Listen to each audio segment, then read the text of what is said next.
Les petits pains au lait fait maison, très délicieux, très facile à réaliser. C'est parti pour la recette. Dans un bol, on va ajouter du lait évaporé ou lait non sucré. Ensuite, lait concentré sucré, un œuf, sucre, levure boulangère et bien mélanger.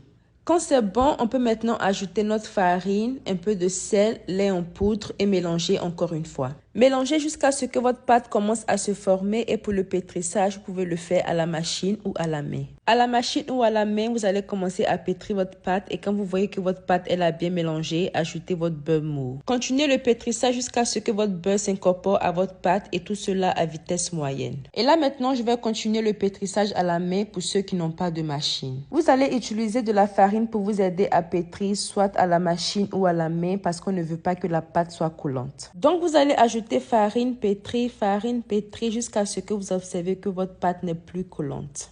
Et si vous faites votre pétrissage à la machine, au fur et à mesure que vous ajoutez de la farine à votre pâte, elle va commencer à se décoller des bordures de votre bol et c'est ce que vous recherchez. Assurez-vous de bien pétrir votre pâte parce que le pétrissage, s'il est mal fait, le pain il va rater. Le test à faire pour savoir si votre pâte il est bien pétrie est de couper une partie et commencer à tirer. Si en tirant, vous constatez que la pâte elle est élastique et vous pouvez obtenir une membrane très fine sans que la pâte ne se déchire, c'est que le pétrissage il est parfait et la pâte elle est prête. Et comme vous le voyez sur la vidéo, ce n'est pas le cas avec ma pâte, donc je continue de pétrir. Pour le temps de pétrissage, ça va dépendre de chacun, mais je vous dirai minimum 20 minutes à la main ou à la machine. Constatez que ma pâte elle n'est plus du tout collante, bien élastique et souple et plus besoin d'ajouter de la farine. On va essayer le test encore une fois, voir si notre pâte elle est bien pétrie cette fois-ci. Coupez votre pâte, roulez, tirez jusqu'à ce que vous obtenez une membrane très fine sans que la pâte ne se déchire. Et comme vous le constatez, la pâte cette fois-ci, elle a bien tiré jusqu'au point où vous pouvez observer mon doigt à travers sans se déchirer. On adore. Et comme conseil, à chaque fois que vous voulez réaliser un pain moelleux, songez à faire ce test-là pour vous assurer que le pétrissage il est bon. Admirez comment notre pâte elle est bien lisse et aussi elle rebondit au toucher.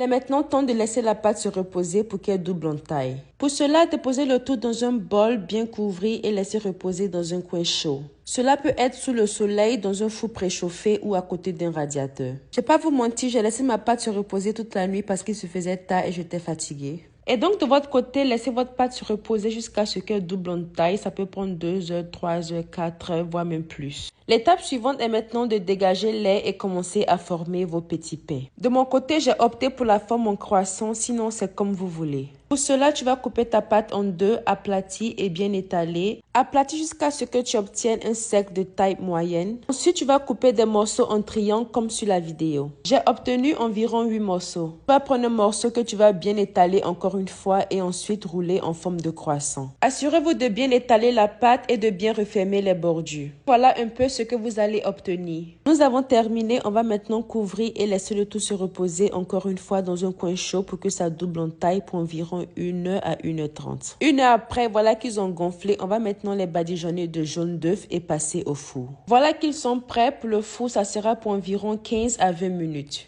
Admirons nos pains de plus près. Regardez comment ils sont adorables et bien dorés. Oh, je suis émue.